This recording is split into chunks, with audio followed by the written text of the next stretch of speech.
doing what I do naturally, I get firsthand account of price movements when it comes to tools as well as materials. I'm in Lowe's multiple times a week, and I tell you on a short side, probably about 5 times a week. I'm at Lowe's because I'm constantly working on projects, and so therefore I have to constantly go to get the inputs that are necessary in order to, execute on a task at hand. Ceiling fans, uh, bathroom exhaust vent fans, bathroom exhaust systems. I mean, the vents to the roof, all of that stuff. PVC and CPVC to fix pipe or to run lines. Uh, Wood, screws, and I'm telling you, uh, I keep track of this stuff. And the price of these things are as well going up. Screws are expensive today.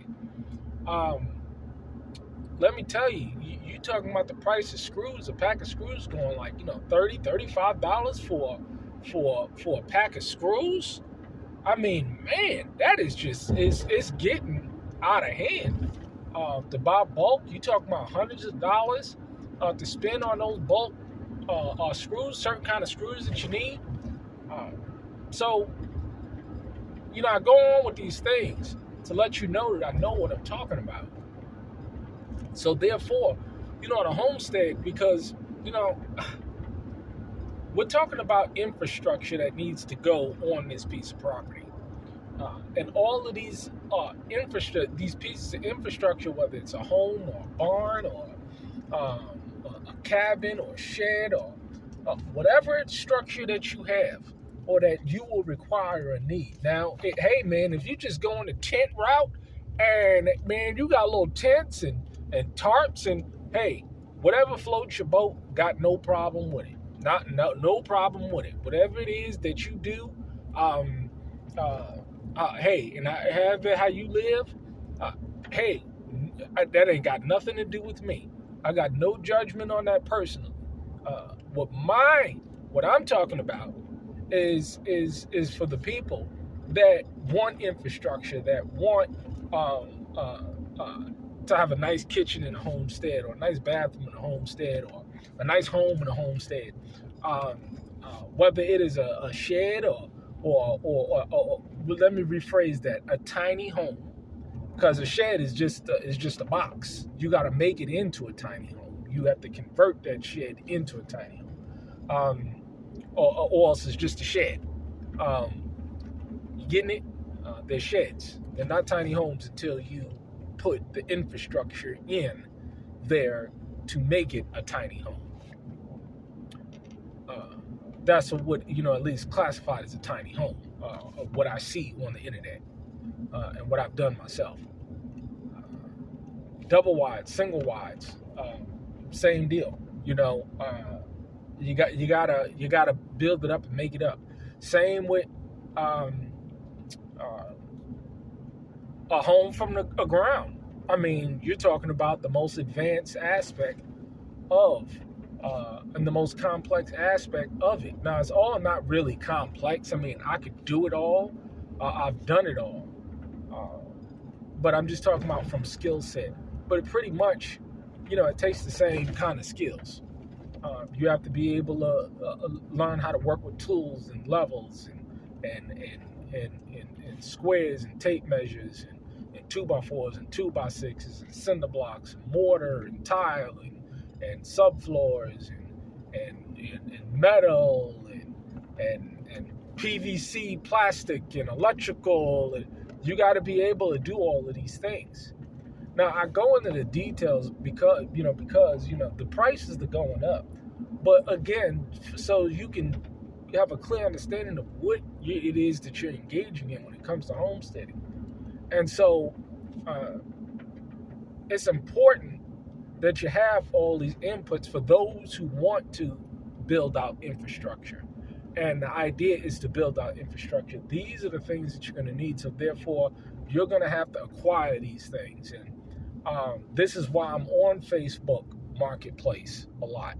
because I'm constantly scanning for deals, and you can get great deals on Facebook Marketplace. You can get great deals on Craigslist. You can get great deals at your local trade association or Facebook groups. So you got Facebook Marketplace, you got Facebook groups, you got Craigslist, you got your local trade days.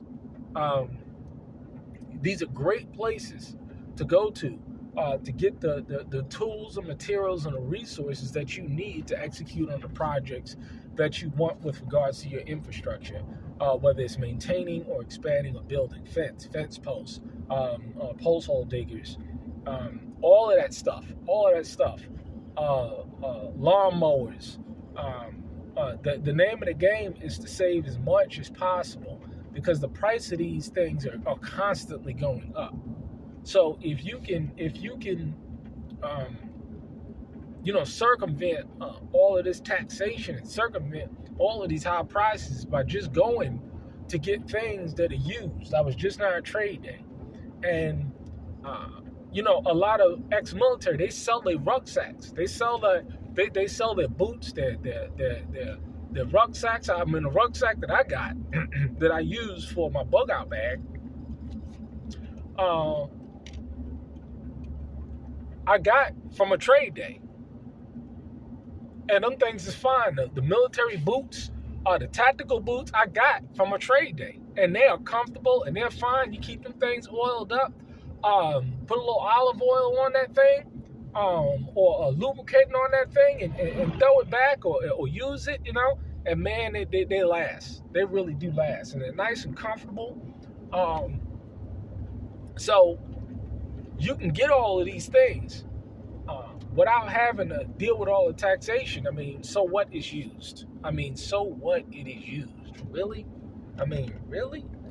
We live in a society today where it's all vapid. It's all pointless. It's all vain. It's all, we got to have new and shiny. Everybody's about the flashy.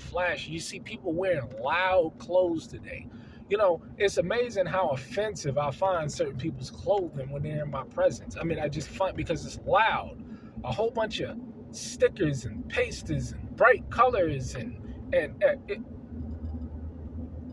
it's offensive to me. People just vain and full of it. They want attention today. But listen. You can go and you can get great deals on all of this stuff. If you just changed your thinking, changed your environment, you don't have to spend a lot of money. I'm talking about pennies on the dollar when it comes to this stuff.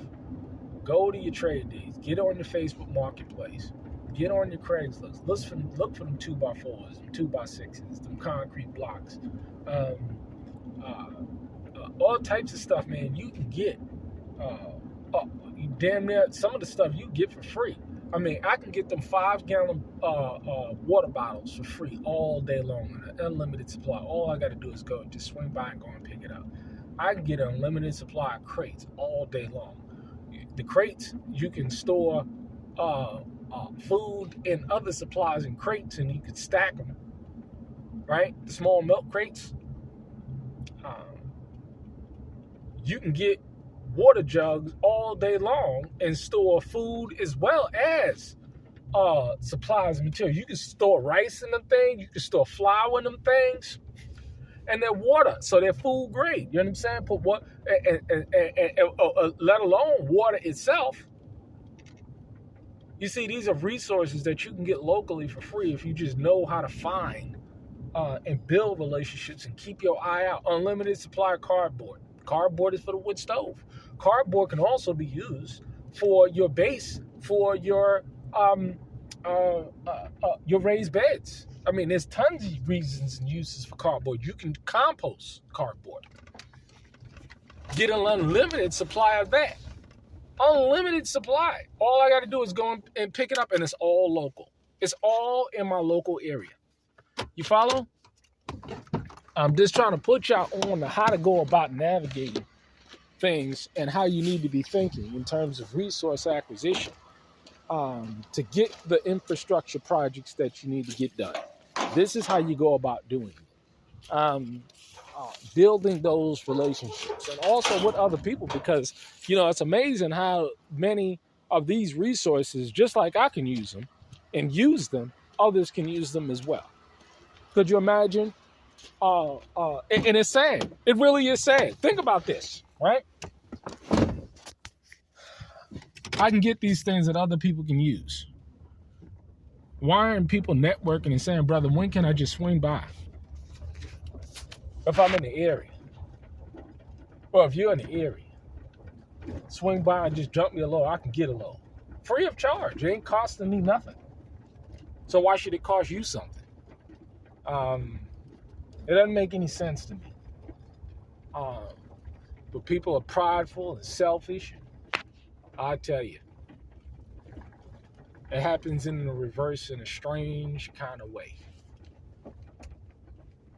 You have the ability to help, but people, because of their pride, won't ask because they're full of pride. I tell you. Something else, isn't it?